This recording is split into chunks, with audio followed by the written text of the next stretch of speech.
Hello and welcome to another important edition of Health in the Heartland. I'm Karen Blakelock, Director of Communications and Community Relations at Hardin Memorial Health. Today we have Dennis Johnson, our President and CEO of Hardin Memorial Health, sharing with us important information about Hardin Memorial. Strong today, stronger tomorrow. Dennis Johnson. You know, my children, I married a UK alum, so my kids have grown up going to UK basketball games and Alabama football games, and they think that that's just normal, and it's because we win national championships, UK and Alabama. So, but we're very blessed. Thank you, Brad, and thank you, Kenny. Happy Valentine's Day and happy 64th birthday to Hardin Memorial Health. Yes, today, yeah.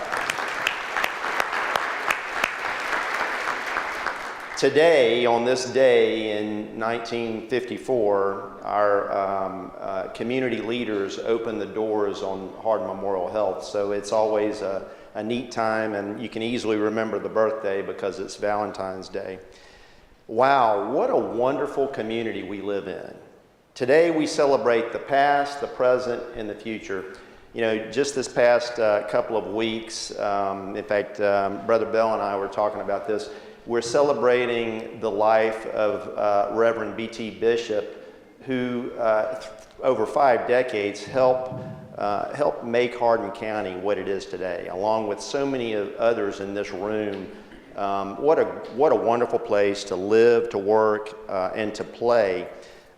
Coming back from a meeting in Louisville the other day, I drove by some of the development out by the interstate and what's happening downtown. And I look around this room and I see leaders like Ben LaRue and Carl Swope and Kevin Addington and so many others, Jim Hartledge, who are pouring their time, their talent, and their treasure into this community to make it good for all of us. I mean, that's exciting. I mean, Brad, there's new construction going up everywhere in our county. Judge, what a fantastic place and what a fantastic time it is. Brad's heard me say this on so many different occasions. We are sitting on a gold mine. We are the geographic center of Kentucky. We have an interstate and a parkway that dissects us. We are 40 miles from the largest city in our Commonwealth. We are in arguably the biggest and fastest growth corridor in our whole region. And all of us in this room and so many others are benefiting from this. HMH, Hardin Memorial Health, is proud to be a big part of Hardin County, of our past, of our present, and of our future. And I cannot see the screen, so I'm hoping, okay, good. So some of the HMH folks, if I'm on the wrong slide, just give me the sign and I'll change it.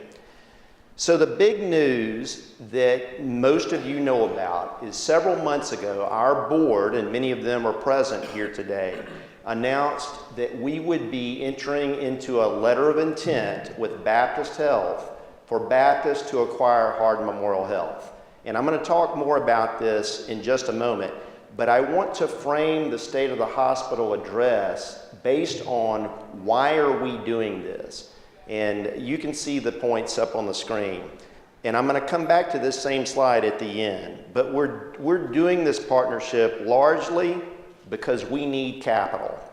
We need capital to upgrade our facilities. We need capital for growing information technology needs. We've got to have economies of scale to weather the future storms in our industry. We need to do this deal because of governance, and I'll talk about that in just a moment. The current contract with Baptist, which our county has had for 20 plus years, is about to expire. And we want to negotiate from a position of leverage, and the past 7 years have been the best 7 years in the 64-year history of Hardin Memorial Health.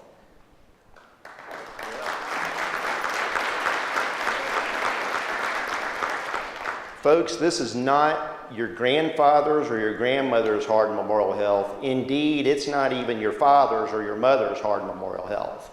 We are no longer just at 913 North Dixie. We now have 50 locations across central Kentucky. We've got imaging centers. We've got a surgery center, 2 urgent care centers, multiple primary care physician practices, and multiple specialty locations across 10 counties in central Kentucky. Here's another way to put it. 60% of our total patients that we serve come from Hardin County. 40% come from the other 9 counties that either touch Hardin or are too deep away from Hardin County. 7 years ago, our board and our medical staff promulgated a strategic plan that really centered around 3 big things: recruit and retain top shelf physicians, try to improve our facilities, and improve our service, both programmatic services and customer service. And why was this? Why did our board choose these 3 things? Because in 2011, we engaged patients. We engaged patients that it didn't matter where they had gone. Some of them had used Hardin Memorial. Many of them were going to Louisville. And we asked, why are you going to Louisville? And they told us because of perceptions about their physician, perceptions about their facility, meaning, can I get a private room or not? Perceptions about service. That's why these 3 things became the top priority for our board and our medical staff and our executive team. So how have we done over those 7 years? We have recruited physicians in spades. Our medical staff in 2011 was 207 total providers.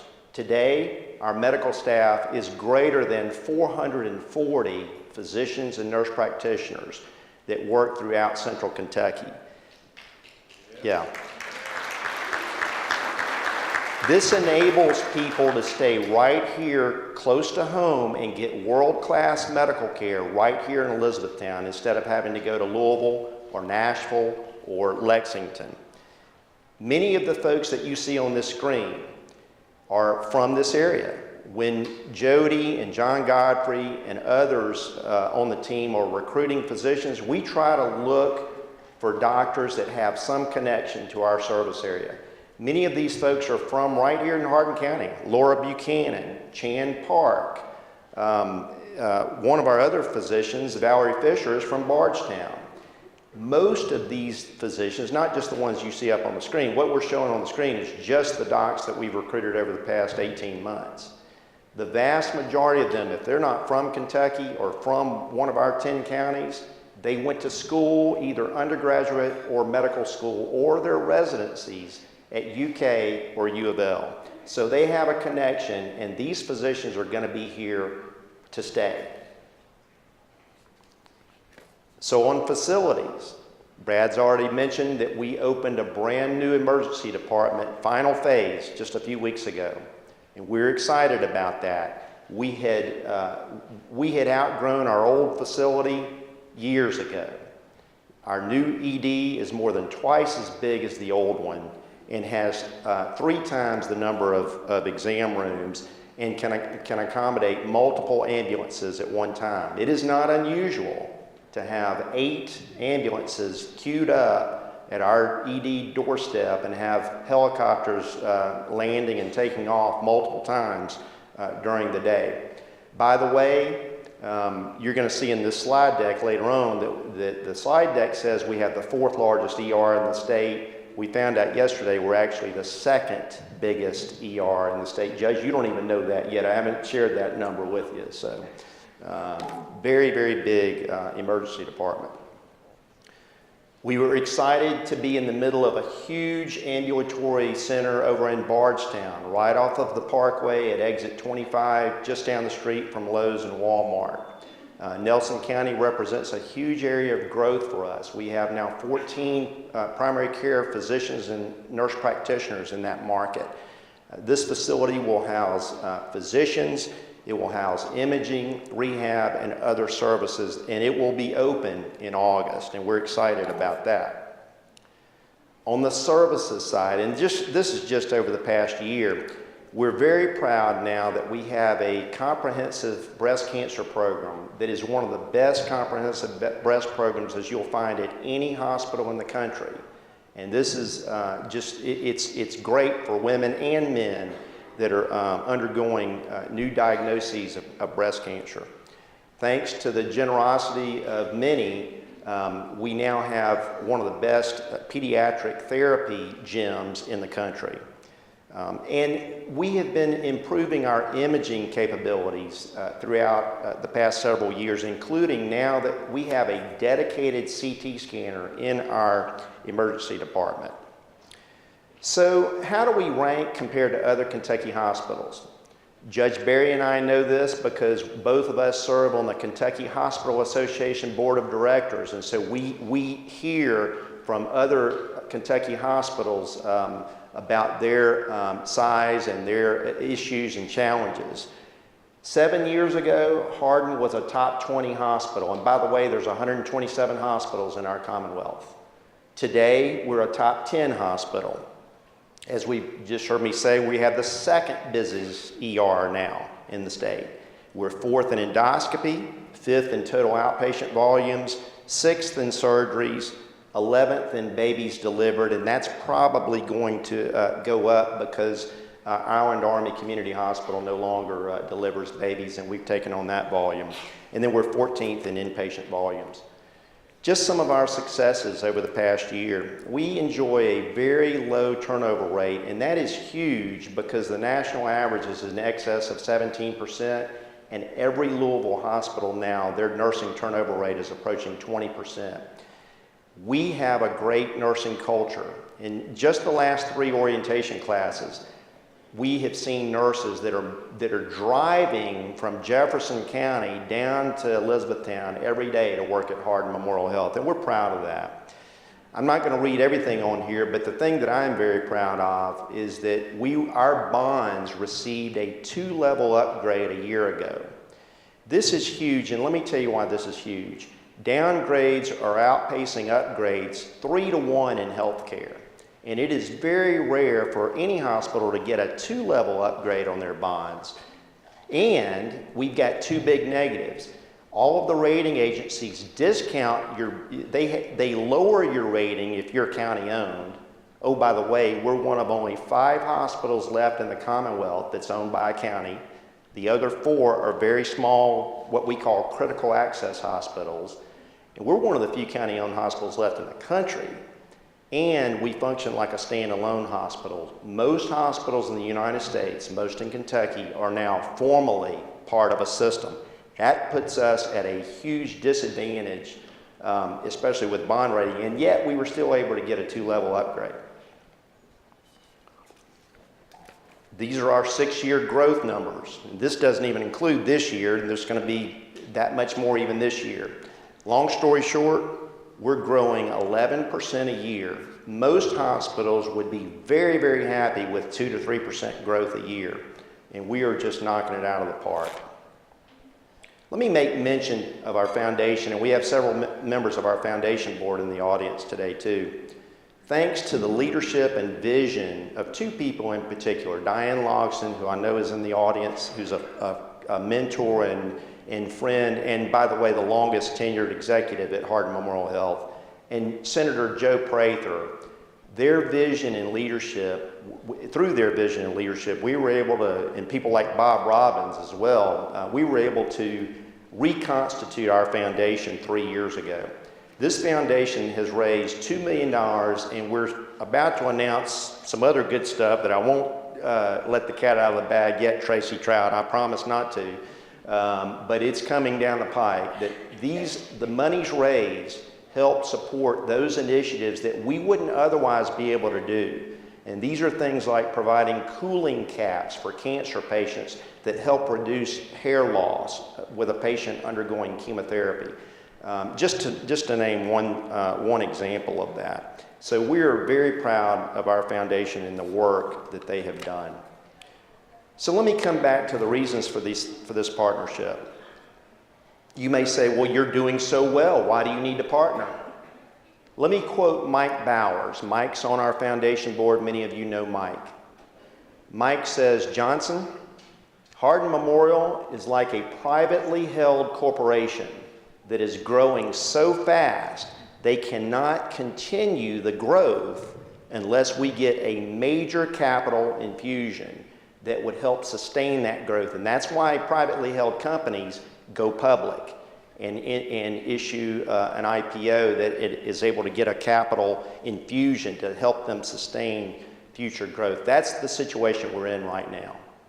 We need, folks, we've identified more than $200 million of need over the next 5 to 7 years alone, while we are doing quite well, any way you want to measure us by, growth, quality of care, financially. Quite simply, we cannot generate that kind of growth. Our debt capacity is limited because we are a county-owned facility.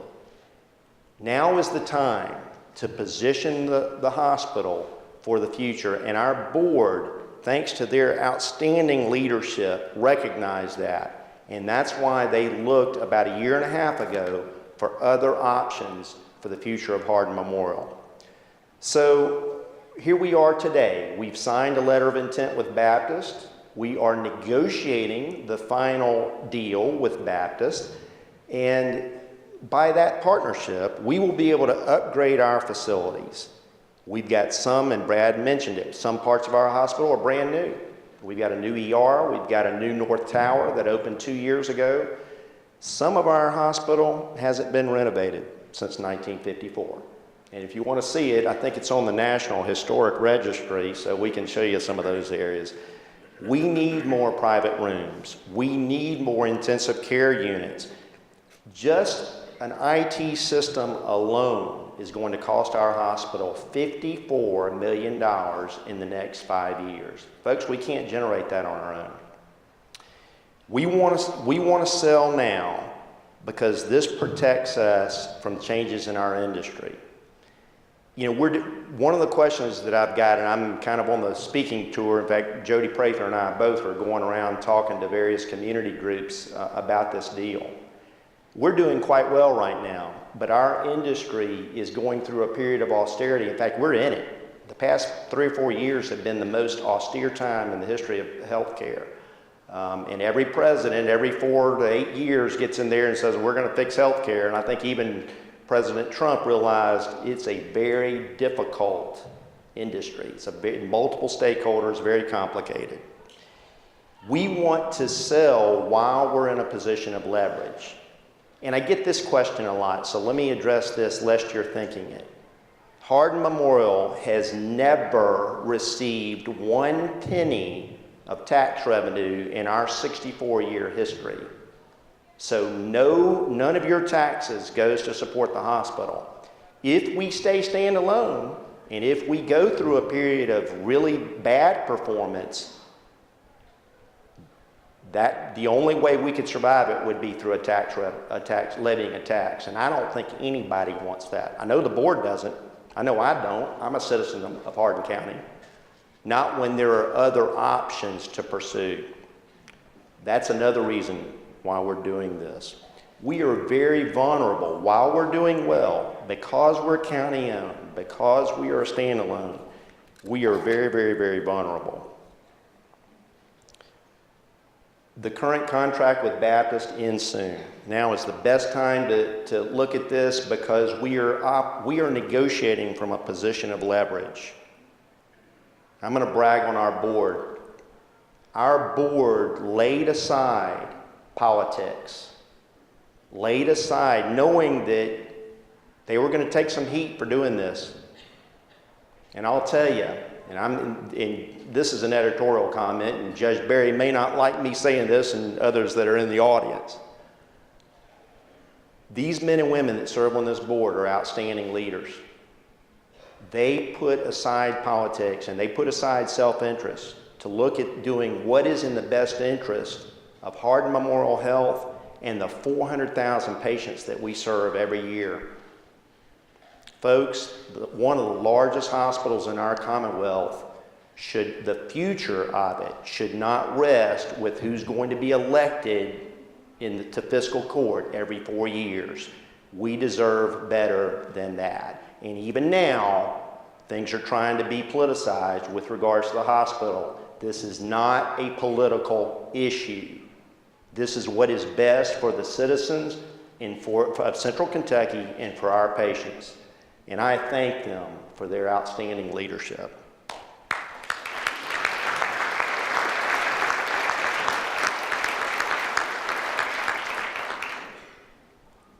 So why Baptist? We've had 20 plus years of working together. It's Kentucky's largest health system.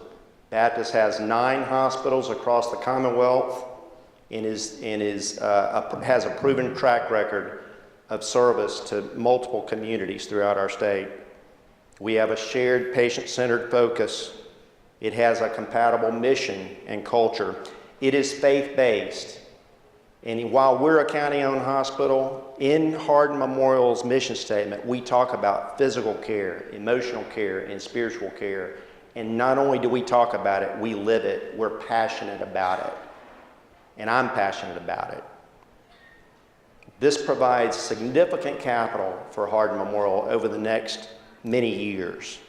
And Baptist has every intent to grow Hardin Memorial right where it is. So I get, as I'm going around, Jody and I are getting 2 questions, the 2 frequent questions we get.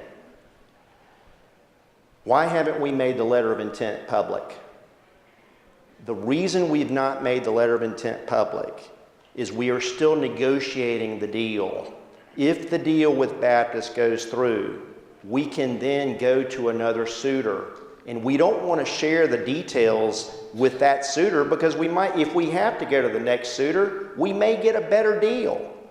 It's just like buying or selling a house. You don't want to, if you have to go to the next people that's put a contract in on your house, you don't want the next people to know what the first people bid. It's the same deal. We just received a very positive, in fact, the Attorney General of our Commonwealth rendered a decision in Hardin's favor yesterday because we had somebody challenge it all the way to the state level about making the LOI public. And the Attorney General ruled in our favor because it should not be public. We've not negotiated the deal. When we negotiate the deal, then we will make it public. And that's quite simply why. Another question that I get all the time, because I think Jewish tried to do this, Diane, back 25 years ago when Jewish managed the hospital then. Are we going to be a feeder to Louisville? Folks, I don't know how many of y'all know this. We actually are a bigger hospital than almost every hospital in Louisville. The only 2 hospitals that are bigger than us on the inpatient side are Jewish and Baptist.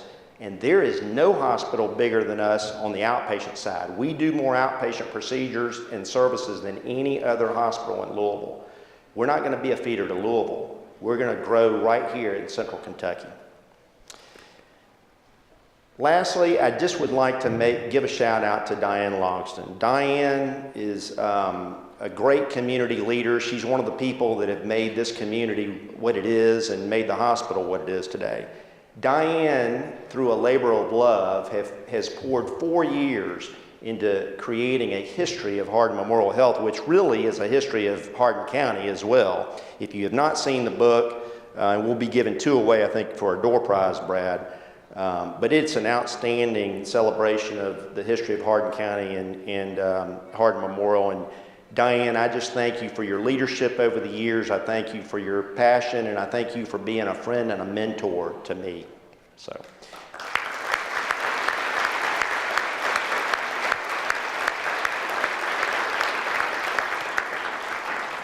Brad, thank you for the opportunity to come talk, and thank you, folks. Again, thank you for joining us on this important edition of Health in the Heartland. We hope you tune in again for another edition of Health in the Heartland. For more information, you can go to www.hmh.net.